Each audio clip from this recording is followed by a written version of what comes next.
DW Africa Link. Nigerians were outraged in March this year when a government task force from the Calabar Urban Development Authority, known as CUDA, rounded up children living in street situations. The children were tied up, forced to lie on the ground, with some beaten and flogged.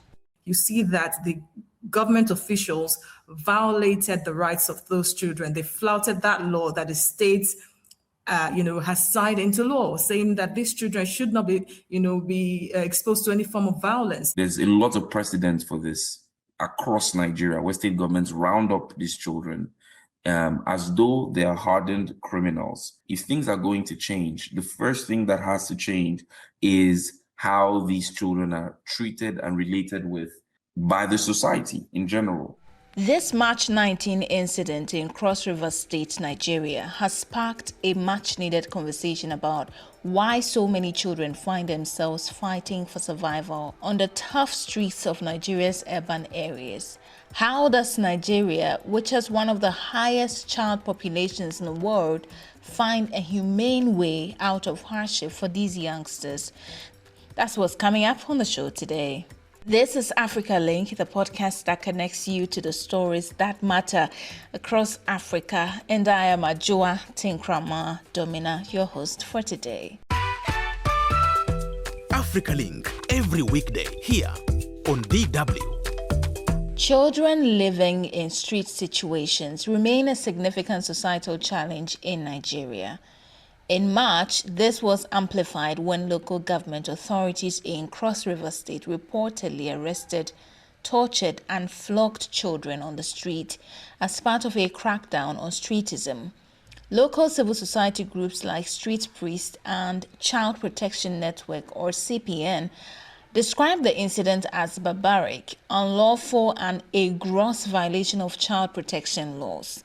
Now, the Cross River State government subsequently pledged to act against any confirmed abuse. But how do authorities improve conditions so fewer children find themselves on the mean streets? For this discussion, I'm joined by the founder of Street Priest Incorporated, James Okina. We also have his colleague, Ewa Hannah Eyare, who witnessed the incident in Cross River State. And lastly, Azeezat Abiola Olaoluwa, DW's West Africa Correspondent. Ladies and gentlemen, welcome to the show. James, what exactly happened on March 19, and would you say it is emblematic of Nigeria's handling of children living in street situations? So on March 19th, officials of the Calabar Urban Development Authority rounded up children in Calabar, transported them to a secondary location where they were tied up, beaten, and flogged. They were between the ages of 5 and 12. And when our team intervened, two members of our staff were physically assaulted. One of them is Ayare, who is here. And to paint the picture for you, these were children who were tied hands and feet and were being flogged with a machete by grown adults. Just to be clear, this was a direct violation of their of the Child Rights Act and their fundamental human rights. And in a state where this was normalized, mind you, this was not something that was accidental. It was something that was planned. And there's a lot of precedent for this across Nigeria, where state governments round up these children as though they are hardened criminals. And I want to start there in terms of, if things are going to change, the first thing that has to change is how these children are treated and related with by the society in general. Even using the word hardened criminals in proximity to children is deeply irresponsible. This language contributes to a public narrative that makes it easier for not just the government, but for people, because the government is the representation of the people, to justify violence against minors. We've worked with these children for 12 years, and we have sufficient experience to speak to, the alleged proclivity of these children to violence. And in 12 years, we've not recorded a single incident.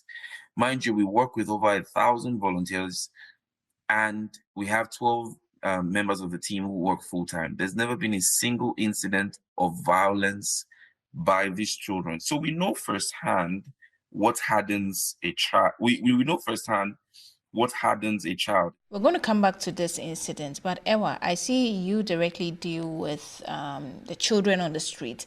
Tell us what some of the big misconceptions you've had to deal with in handling these children are.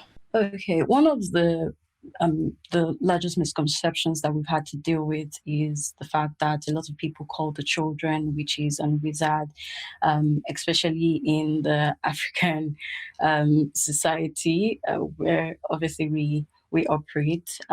You'd hear that a child who misbehaves a lot while they are younger are tagged witches because of certain situations that might arise in the home.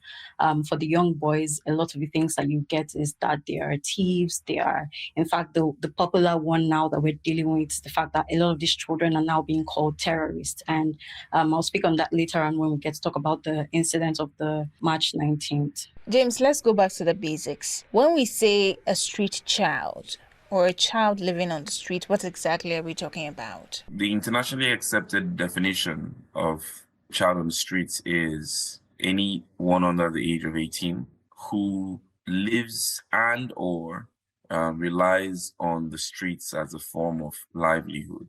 That's what the internationally accepted definition is in a nutshell. We're also trying to move away from calling them street children because that puts their circumstances before their individuality as a child. So people tend to imagine worst case scenarios before they can see the humanity of the child. So we're trying to move away from that to calling them children on the streets because it centers that this is a child first.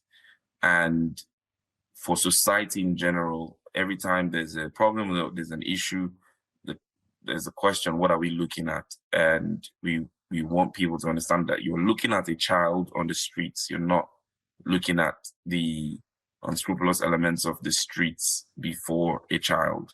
But that's the definition of children on the streets. So Azeezat, let me find out from you. Is it a case that streetism is becoming a problem in Nigeria, for which reason we have to have this conversation? How widespread is it? Absolutely. It's quite widespread. I understand some state governments have tried to manage the situation, and it depends on the region you're looking at it from. If you're looking at northern Nigeria, most of the street children there are called almajiris, and they are in a way street connected, because most of them, from what we found, do not sleep on the streets. They are Islamic students who live in Quranic schools. They learn the Al-Quran. However, their families cannot take care of them. That's why they send them to these schools. And their teachers as well cannot financially, take up that responsibility. So what they do is, in the morning, they give them plastic plates or bowls and tell them to go find whatever they can to take care of themselves. So they are found on the streets begging for alms and begging for food. However, in the evening, they go back to the schools to sleep. In other parts of the country, southern Nigeria mostly, you see these children on the streets, but it's more prevalent in some states than the others. And one of them is Cross Rivers, where in the capital, the children are even called Skolombo boys and Lakasera girls. So it's quite worrisome how you see that most of these children who live on the streets are unaccompanied. Nobody is taking care of them, and it exposes them to exploitation and vices as well, because if you know Nigeria very well, especially the commercial nerve center, which is Lagos, there are lots of quite a number of thugs who operates in the state that the state government has accepted as a problem, and there is an ongoing raid to arrest these people and pretty much mop them off the streets. They are called Omotaku. James, let me take us back a little to talk about how these children end up on the street, because when Azeezat was speaking, one thing that kept ringing in my head was, yes, you're targeting the children who have grown beyond 18 years and maybe they have ventured into gangsterism and all of that, but they started from somewhere. They started also as children who, were lured into the streets, or for want of a better word, were pushed into the streets without any of their doing, and they grow up to become those kids. So let's start from the beginning. How do these children end up on the streets, James? And sometimes it's a combination of factors. The situation of Almajiris that Azeezat mentioned is not one we interface with a lot in our context. The main issue here for us is unaccompanied minors living and working on the streets, fending for themselves, and it's a combination of different things. One of them ARA mentioned earlier, which is the problem of witchcraft branding. A study showed that as many as 15,000 children in the larger region of the South between Cross River State and Akwa Ibom State, as many as 15,000 children over the last few years have been branded as witches, which of course subjects them to extreme persecution and circumstances. I'll spare you some of the graphic details, but many of them end up on the streets as a result of that. There's the problem of extreme poverty, dysfunctional families, out of school problem you mentioned earlier, which is a big issue in Nigeria in general. Over an estimated over 20 million children are out of school in Nigeria. And so a combination of all of these things are some of the reasons why children end up on the streets. And in some very rare cases, as I have personally experienced through our work, the children were also born on the streets to other children as well, because it's a combination of girls and boys. And obviously, if a girl child is on the streets, it exposes her to being both sexually exploited and assaulted. How much of an influence would you say your personal experience has influenced your journey, to embark on this whole street praise incorporated agenda? When I was 8 years old, my parents separated, and prior to their separation, I lived a very sheltered life. But after they separated, literally my world was turned upside down. And I began to skip school, and I turned to a group of young men for a sense of belonging. I began to shoplift. I began to do many things that I had no business doing, and I shouldn't have done, just because there was very little supervision when I went to live with my dad. It took someone looking past those quote unquote rough circumstances, and after 4 years of dealing and going through that, I was able to get my life back on the right track. So when I met this young man on the streets at that time, there were two things. One, because I wasn't living on the streets, but at that time, he had no adult supervision whatsoever.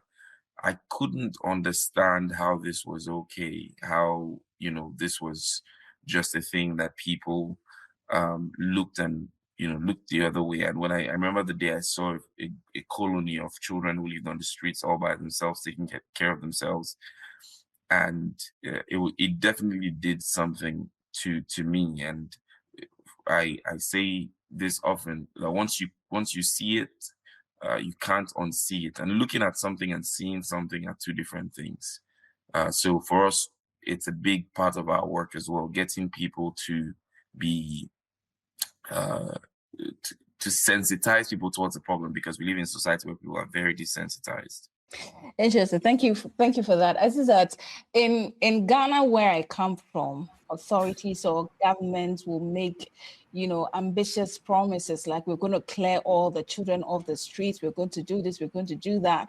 But the year comes and you find out that they've not even been able to achieve 1%. How much confidence does the ordinary Nigerian have in the Lagos State government, for instance, or in the government's ability to tackle the issue of street children? That's the big question. And I can tell you for you that there is a lack of political will. So I said lack of political will. Or Nigeria as a country has this practice of not caring enough, especially for children they have tagged as either irresponsible, And those that fall into that bracket basically are the street children. And from what we've seen, Lagos is, I don't want to say the most advanced states in Nigeria, but they are the most liberal when it comes to implementing laws that protect vulnerable people like children, like women. You have domestic violence cases getting attention because the state government even created an agency for that alone.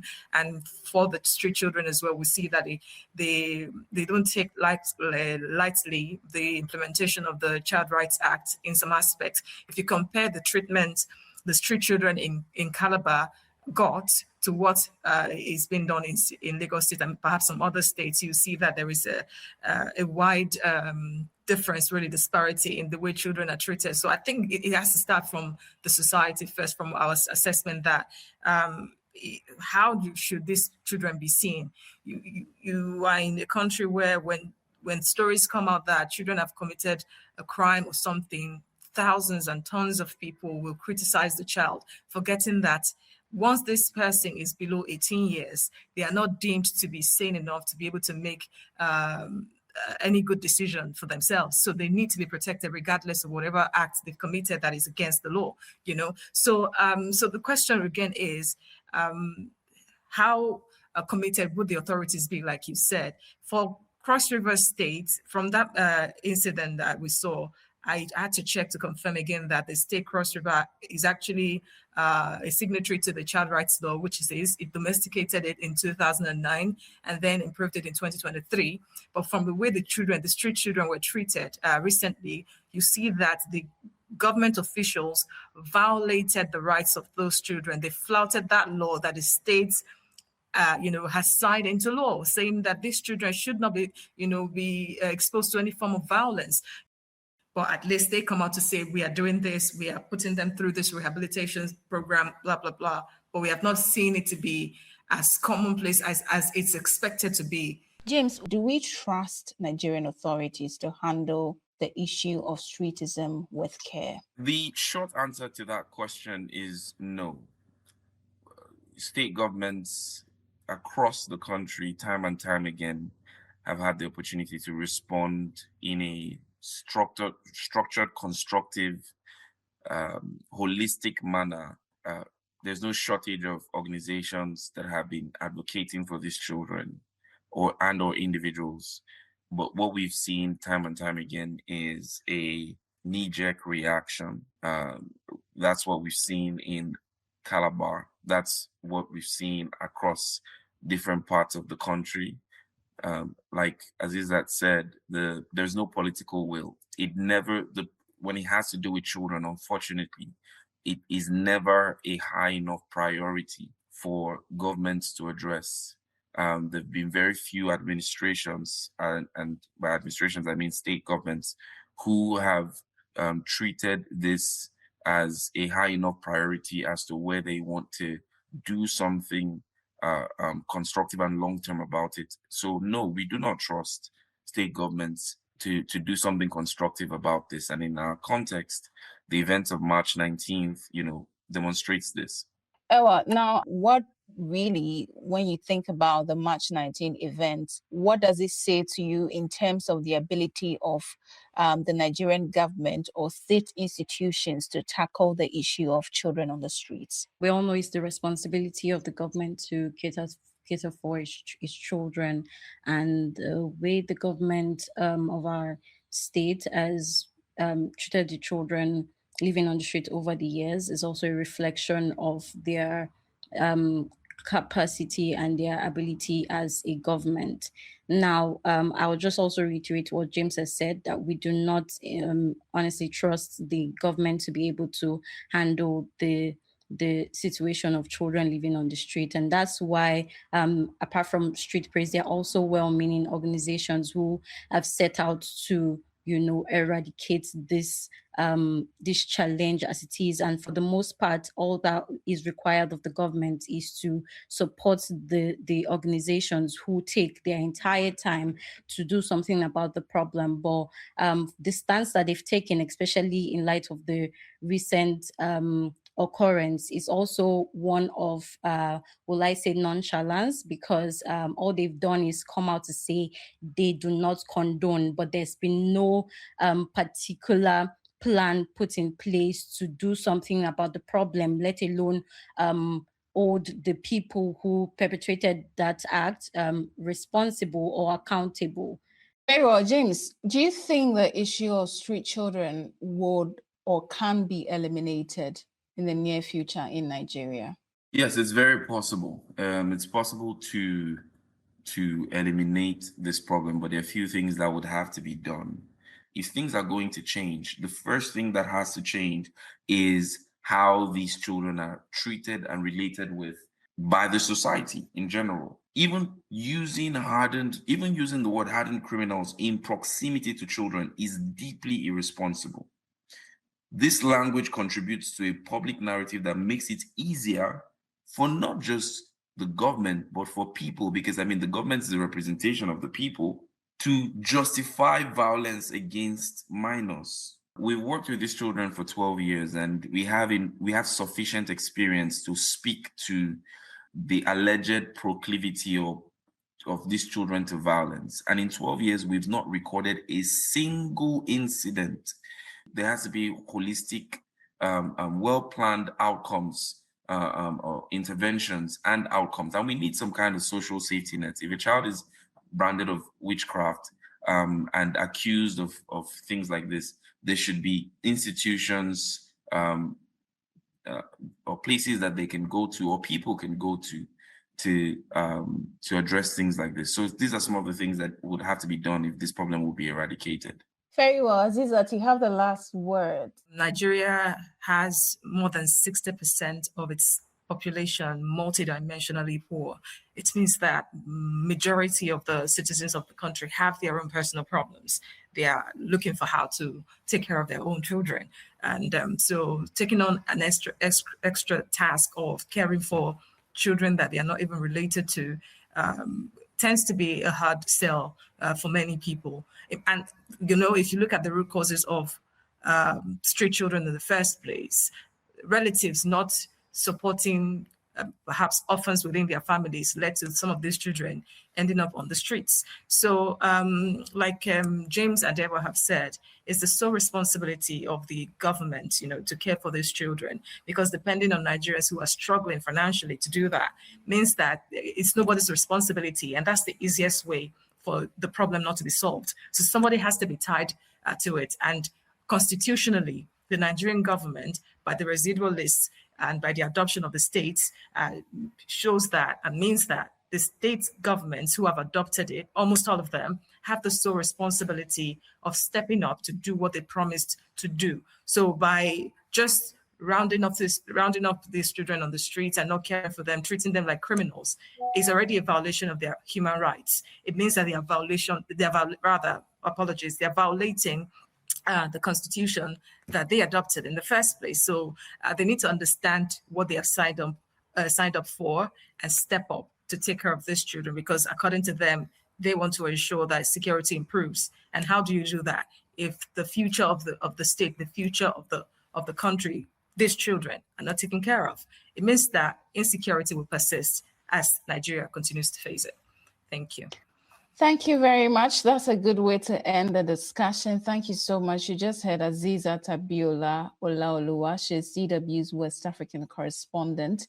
Earlier, you heard Ewa Hannah Eyare. She is head of admin and human resources at Street Priests Incorporated. And then James Okina, who is founder of Street Priests Incorporated. Thank you, ladies and gentlemen. Thank you very much. Thank you. Thank you for having us. Thank you, Adwoa. Africa is changing. Don't get left behind. Tune in to Africa Link. Other African countries like Kenya, Uganda, and Ghana also battle to keep children safely off the streets. While child advocacy groups and civil society have contributed in various programs to tackle the situation, critics say African governments lack the will to solve it. Many, however, hope that incidents like what happened on March 19 in Nigeria will not be repeated. The rights of the child must be protected at every opportunity. We're interested in hearing from you on this topic, so share your thoughts with us on Facebook and on TikTok at DW Africa. Listen to us on Spotify or wherever you get your podcast. And don't forget to subscribe to our DW Africa YouTube channel so you never miss an episode. This show was co-produced and edited by Kai Nebe, and I am Adwoa Tenkoramaa Domena. Bye for now.